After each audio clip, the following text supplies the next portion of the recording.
you are the only one who can show up for yourself. So you are probably the most important person for yourself and for your own business and like believing in yourself.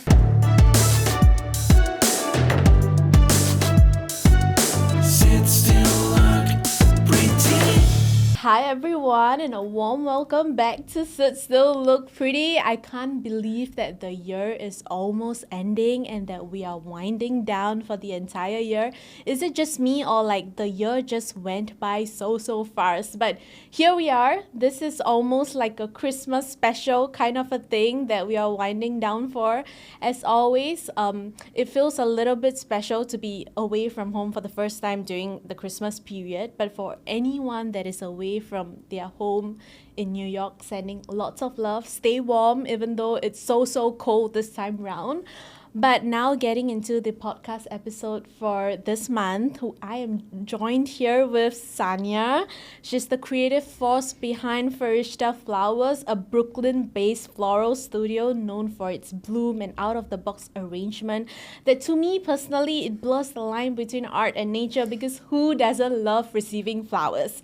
Named after her mother, whose maiden name is Farishta, means angel in Farsi, Sanya's work is more than just design. It's a tribute to love, legacy, and the quiet poetry of creation. From her early days in Texas, learning to care for her garden alongside her mother, to building a thriving creative business in New York City, Sanya has found her way to turn her roots into something that truly sparkles here in New York City.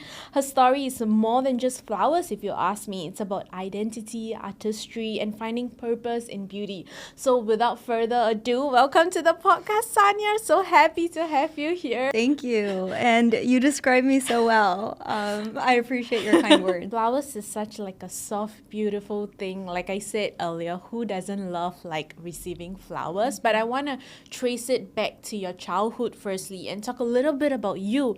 How was Sanya like as a kid and growing up in Texas? What was it like for you? I grew up in a very warm, hospitable household with a very loving and very physically affectionate mother and father and sister.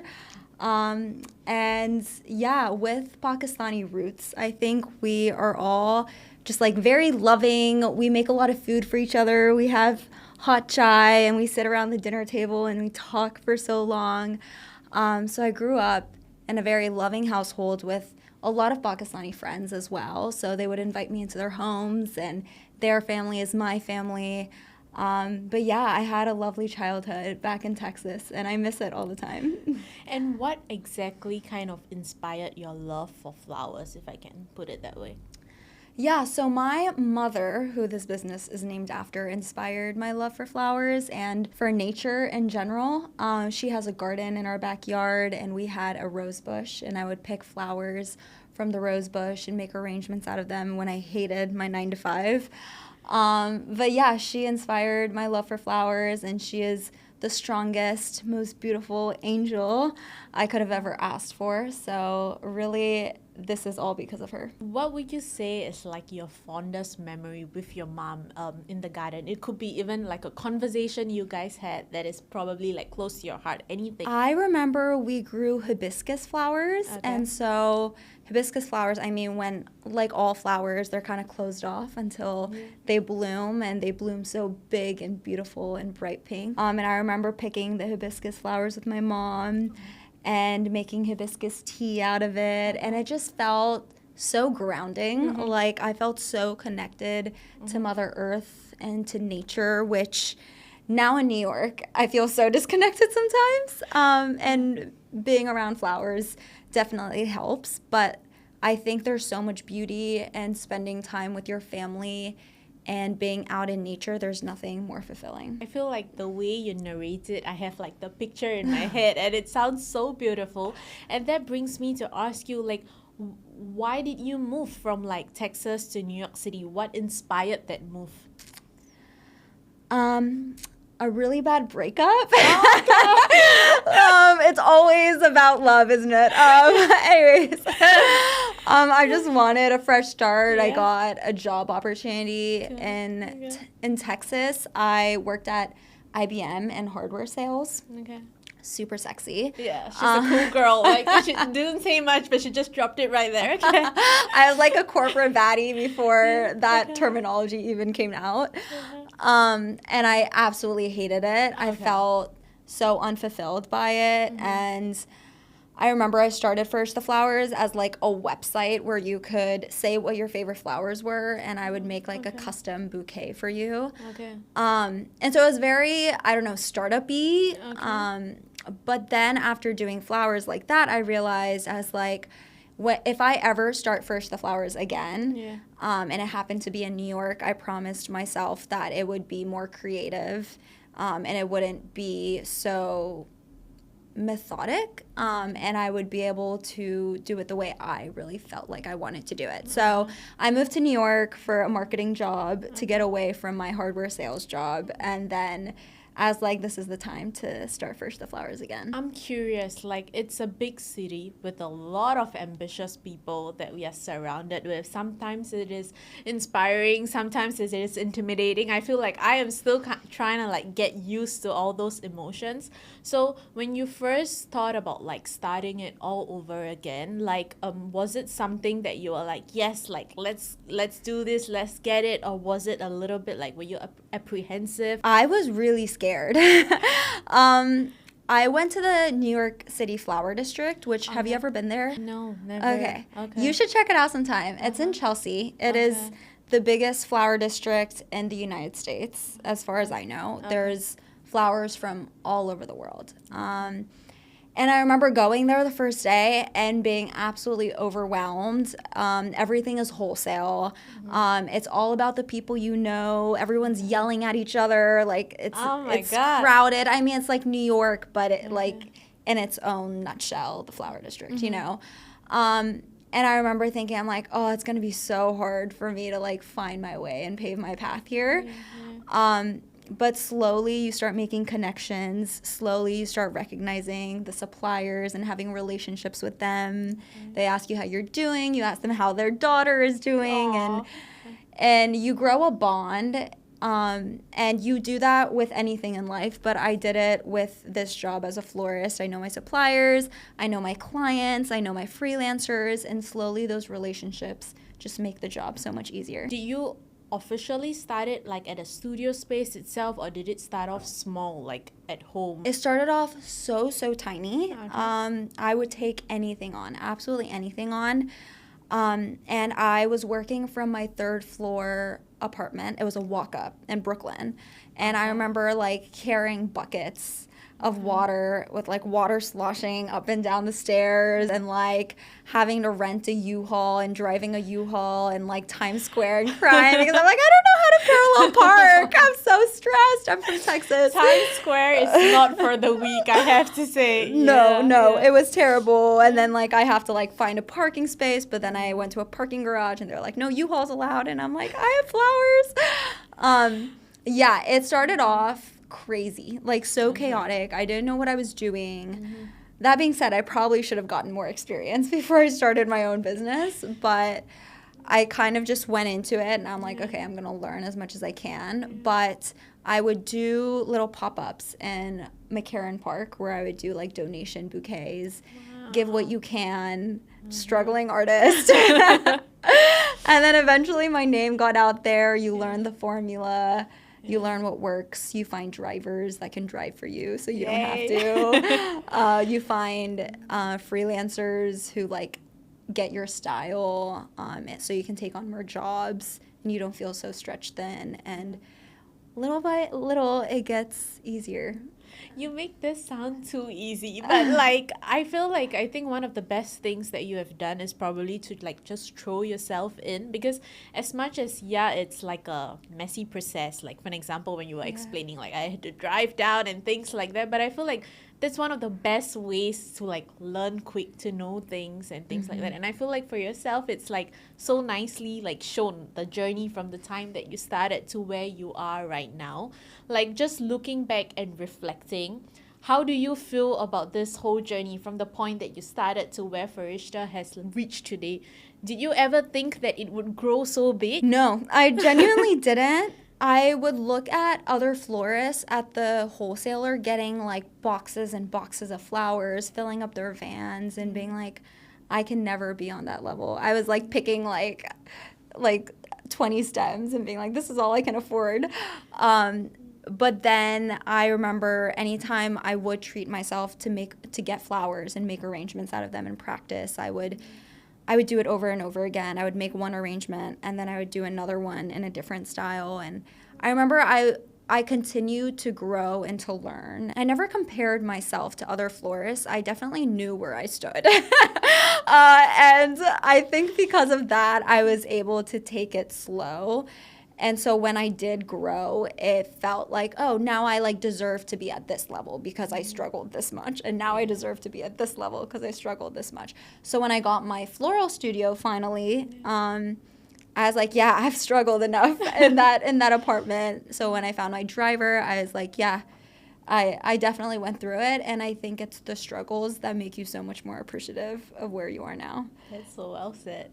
But we have to talk about, you just spoke about the arrangements and things like that. I think, while I stalked you a little, I loved how there was this particular like video that you put out on TikTok. It was something to do with like a little bit more dark, like it was a dark kind of theme and an arrangement. And I found that so cool because when we think of flowers, all of us is always like, oh, wedding, like some kind of event, you're surprising someone. But at the same time, what about people who also like a little bit more towards the darker side of like dark arrangement? So I found that so cool because I felt like it kind of showed you as an artist the way you creatively think. So I want to delve into that a little bit more. Like, what goes behind your head? Like, what inspires your arrangements? Yeah, it's so interesting that you point that out because I remember at the start of my floral journey, I loved pink and orange and bright colors. And I think that's because I grew up around such bright flowers. It's like what attracted me. I mean, like a lot of Pakistanis and Indians, we use like marigolds and bright pinks for our weddings and stuff. And then I remember that was a lot of what I used in the beginning, and I had a few clients reach out to me and ask me for like darker things. So I had a client ask me to make a floral arrangement for a cherry multivitamin launch. Cool. And so I was like, oh, how are some ways I can like make these flowers kind of look like the dark cherries that we eat that are juicy? And so then I like started playing around with more moody colors, different kind of flowers, more branches, maybe dried flowers. And I'm like, oh yeah, I actually do enjoy this challenge. And flowers don't always have to be bright and conventionally pretty. I think I've been blessed with clients who continue to challenge me. And although it's hard at the time, it's definitely worth it. Yeah, like I can imagine for someone who loves like bright colors and things like that, it is definitely a challenge to come up with something so like niche and so particular.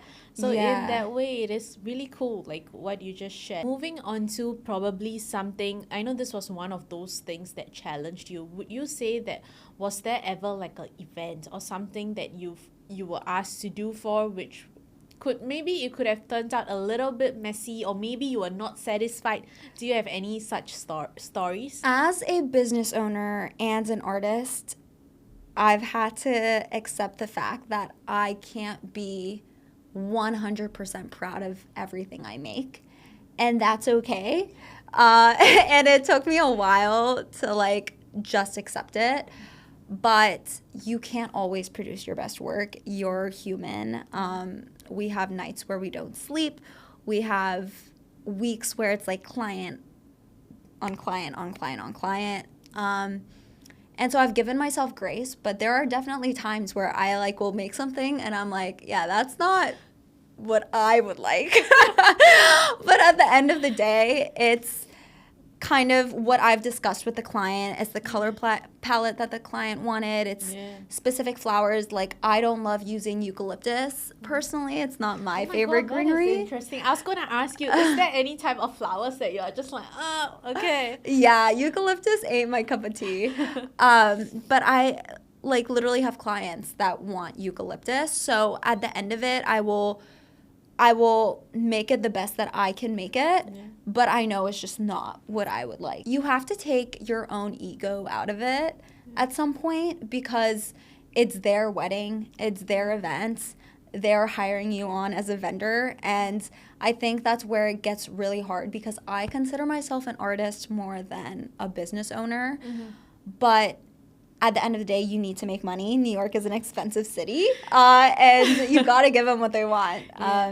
Yeah, so you have to remember that what makes you successful as an artist and as a business owner is making sure that your client, at the end of the day, it's what they're asking for. Fun question for you. Purchasing flowers from somewhere else versus purchasing flowers from Farishta, what would you say that it's your signature? Like people who walk through those doors, they will definitely get that from you. My friends always joke around about this, but I put like antennas, like really long stems, kind of sticking out of my arrangement. You'll always notice I'll like make something nice and structured, and then my friend's like, yeah, you're missing something. And I'm like, hell yeah, I'm missing something. It's like I have to add like a really long flower stem that comes out. It just adds some funky whimsiness to it. But other than that, I think I pride myself on the combination of being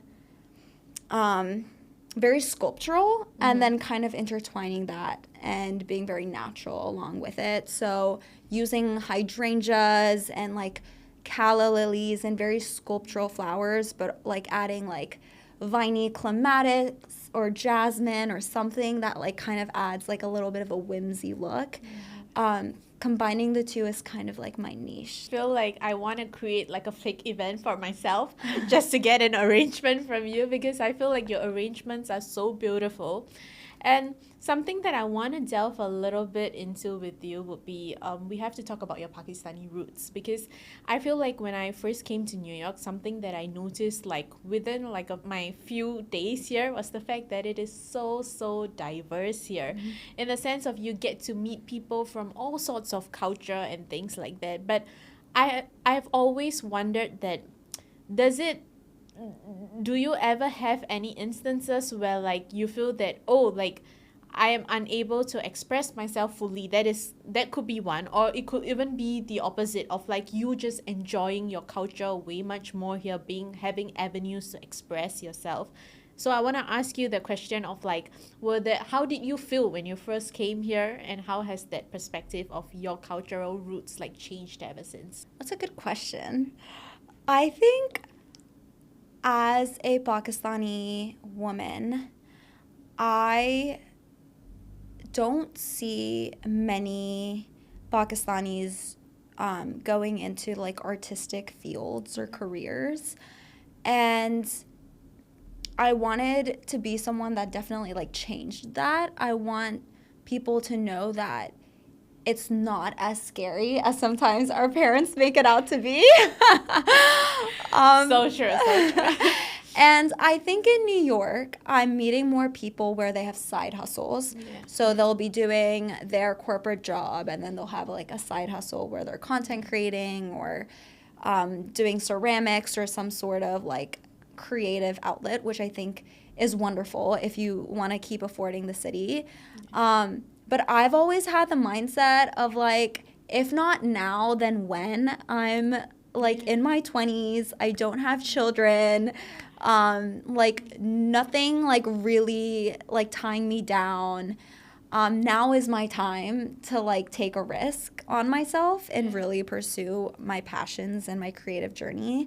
And I think that's something that I don't find with a lot of Desis and a lot of Pakistanis. And I want to like encourage anyone who meets me and like asks how I did it. Like I want to be like, you can do it too. You know, you just have to like believe in yourself, as cheesy as that sounds. But it is so true though. Like, and I like work with a lot of other florists. I don't meet that many Pakistani florists either. I'm probably, I think, the only one. And I want that to change, you know? So, yeah, I think in New York, it's so diverse. But when it comes to, like, working with Pakistanis, even having, like, Pakistani or Desi clients. I just don't have too many, and I hope that changes. Yeah, like, which this is exactly why I asked you that question, because sometimes I feel like as much as people say that it is so diverse right here, sometimes it's so hard to like meet the people from the Desi community and things like that. But I feel like you're setting such a good example though, like in the sense of like, yeah, you should. I want to now talk about a little bit about like your friends and your community when you moved here and you're starting something so huge per se. Of course, at the start when we all have dreams, but when the dream is coming into reality, there's like so many struggles and things like that. I want to talk about your support system, people that you lean on to here, or it could even be the people you call upon and lean on to back at home. Like, talk to me a little bit about that. At first, I felt very alone, and I think I'm so glad I didn't start Farishta Flowers right when I moved. I started Farishta Flowers maybe a year and a half after moving, so the first year was very lonely for me, but then I started making friends. I became friends with my neighbor, found a roommate that I get along with really well who's also a creative, and she's in film and photography, so she would help like photograph all of my flower arrangements, and anyone I met at the park that liked my flowers, they would give me a follow. And I remember even now they like message me and they're like, "You've come such a long way." Oh my God. And I'm like, I know, I can't believe it. But slowly you start meeting people in your life that make New York not feel so lonely and so scary and rough, which sometimes it feels. And then two, that make this business so much easier for you. So I had my friends come out to McCarran Park when I would do pop-ups, and they would share it on their Instagram stories and tell people to show up. I've had my friends help me with floral gigs when I can't afford to hire people. They'll like, come with me and like be my assistant for the day. And so, yeah, I've gotten a lot of help from my friends, and I couldn't do it without a community. That being said, you are the only one who can show up for yourself. So you are probably the most important person for yourself and for your own business and like believing in yourself. But my friends and my community definitely help. I want to wrap up like the interview with you by asking you what's next question, like for Farishta. Like, you guys are doing so well and things like that, but now that the year is kind of like rounding up, I think I would want to ask you like, what is the next move or something that is in your mind, you're planning for it? If you can give us a sneak preview. I think I love New York City, but it would be so cool to kind of inch my way upstate, and do things upstate, and be more immersed in nature. So I think those are like immediate next steps for me, kind of trying to find some good freelancers, a good team upstate, trying to find some clients who want to do things upstate so I'm not constantly in the city. And then personal goals are like taking care of my health and well-being while having this business, which is the hardest thing in the world, because this business is nothing if your health is not, at its like utmost, what is it? Your health isn't there, your health is first. It's a priority. For sure, yeah. So yeah, I want to learn how to better balance my personal well-being as well as the business. Okay, like I wanna wish you all the best, like with Farishta Flowers. I think you guys are doing great. Your arrangements are like beautiful. Like I said, I want to create like a fake event for myself just to get flowers, but I truly wish you all the very best. It was so wonderful like having you on the podcast. Thank you for coming. Thank you for having me. Yeah, this was fun. You're so easy to talk to. You're a great host. And I'm gonna wrap up with you guys. Merry Christmas, and I'm wishing everyone during this festive period a very good holiday season wherever you are in the world. And I will catch you guys soon on the next episode with a new cup of tea. This is Priyanka signing off on Sit Still Look Pretty. Sit still.